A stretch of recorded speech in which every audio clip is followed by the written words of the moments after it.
Have you heard of the two pizzas that are worth more than $500 million? Did you know that Mark Zuckerberg indirectly helped the Winklevoss twins become billionaires? And even though the world knows about Satoshi Nakamoto, his true identity is a mystery to this day. Do you know what all of these things have in common? Yes, you got that right. It's Bitcoin. Something we have all heard about. But do we really know what it is? Today, let's dive into the world of the most popular cryptocurrency, Bitcoin. Before I explain the concept of Bitcoin, let me tell you about the most expensive pizzas in the world. May 22nd is celebrated as Bitcoin Pizza Day because it was on this day in 2010 that the first Bitcoin transaction took place, when Laszlo Hania posted an online message stating that he is willing to trade 10,000 Bitcoin for 2 Papa John's pizzas. A British man took up the offer, delivered the pizzas costing $25 and received 10,000 Bitcoins. Now that the value of 1 Bitcoin has gone up to almost $55,000, those 2 pizzas would be worth $550 million. The rise in Bitcoin's value has led to a lot of people becoming rich, but the most famous ones are the Winklevoss twins, Tyler and Cameron. After suing Mark Zuckerberg for stealing their idea and launching Facebook, the Winklevoss twins received $20 million in cash and another $65 million in shares of Facebook. In search of the next big thing, the twins stumbled upon Bitcoin, which was in its early stages. They saw potential, and in 2013, they decided to buy 1% of all the Bitcoin, investing $11 million. By 2017, they had become billionaires, and today they run a digital currency exchange called Gemini and are said to be worth $3 billion each. Now you may be wondering, what is Bitcoin? And how is it different from money as we know it? First, we need to understand that the current system of money is a centralized system, which means that it is controlled by a bank or a government. The biggest advantage of this system is that it prevents the double spend problem. Let's try and understand this with an example.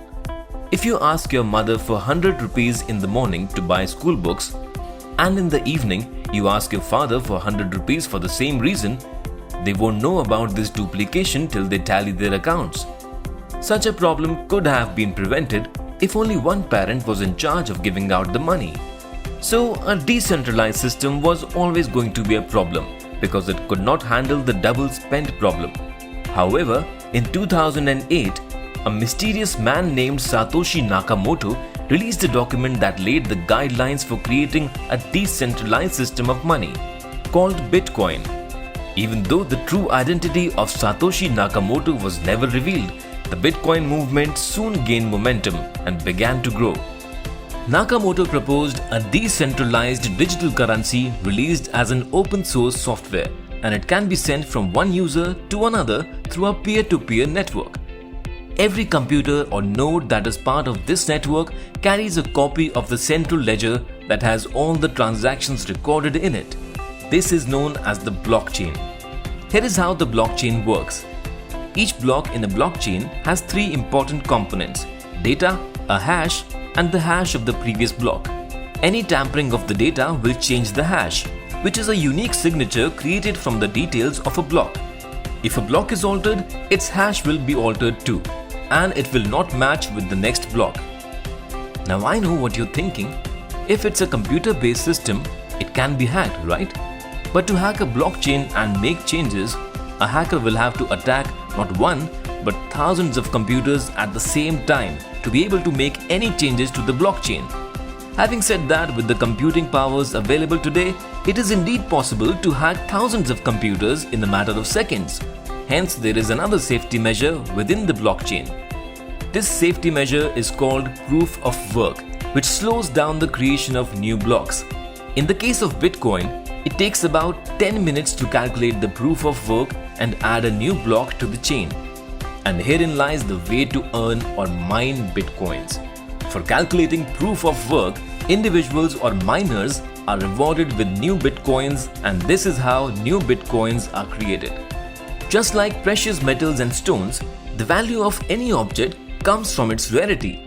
which is why Satoshi Nakamoto created the system in such a way that there can be only 21 million bitcoins in existence, and already 18 million bitcoins have been mined.